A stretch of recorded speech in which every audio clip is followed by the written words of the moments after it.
Pelajaran 8. Mari berperilaku terpuji.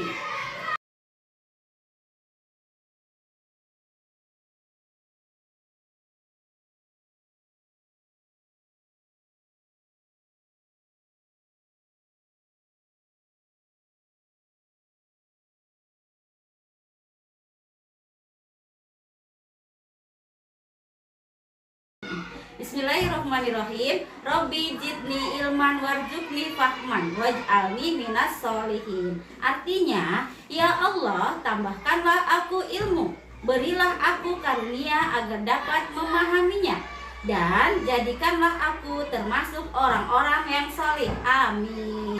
Baik, saya akan menjelaskan berperilaku terpuji.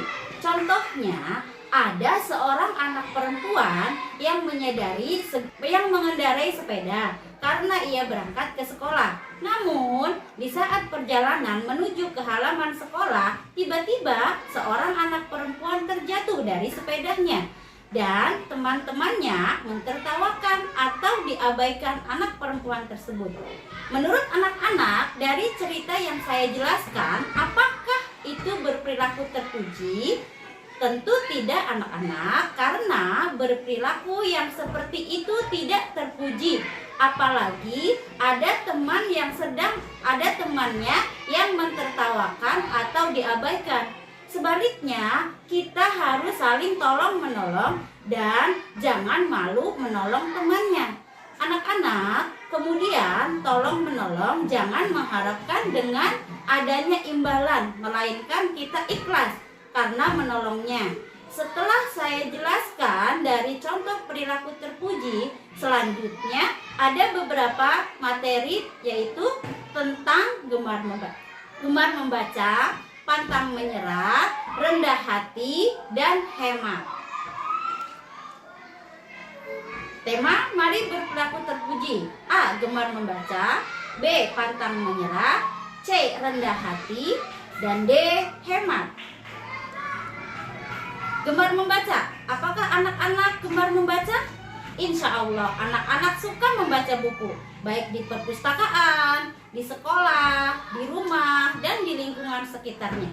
Lihatlah gambar di sebelah kiri. Ada dua anak perempuan yang sedang membaca buku di ruang perpustakaan.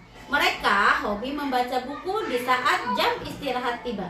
Manfaat gemar membaca buku ada 4 macam. Yang pertama, kemampuan berpikir. Yang kedua, kemampuan bahasa. Yang ketiga, kreativitas. Yang keempat, mengelola stres. B. Pantang menyerah. Pantang menyerah itu bukan hanya malas belajar saja, anak-anak. Ternyata melawan rasa malas yang mau berangkat sekolah itu juga termasuk pantang menyerah, ya. Melihat gambar di sebelah kiri, ada seorang anak laki-laki yang sedang bersepeda menuju ke sekolah. Dia dicap itu ada kata walau cobaan senantiasa menerpa, namun tidak ada kata menyerah untuk menggapai cita-cita. Ada 4 kunci sukses untuk pantang menyerah. Yang pertama, terus motivasi diri. Yang kedua, yakin pada kemampuan diri sendiri. Yang ketiga, ambil resiko dengan perhitungan matang. Yang keempat, ambil hikmah dari setiap kegagalan. C. Rendah hati. Rendah hati artinya tawadu. Maksudnya tidak sombong dengan orang lain, menolong sesama temannya, atau melihat orang lain yang membutuhkan dan menghargai pendapat orang lain. Bagaimana sikap rendah hati dalam kehidupan sehari-hari?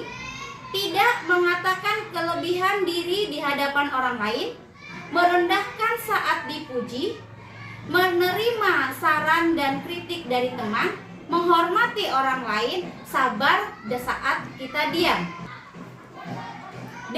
Hemat. Lihat gambar di sebelah kiri, ada anak-anak sekolah SD membawa kertas atau poster tersebut. Melihat kertas berwarna kuning dan biru, bahwa siapapun yang menggunakan air dan listrik, maka orang tersebut berhematlah dimanapun berada.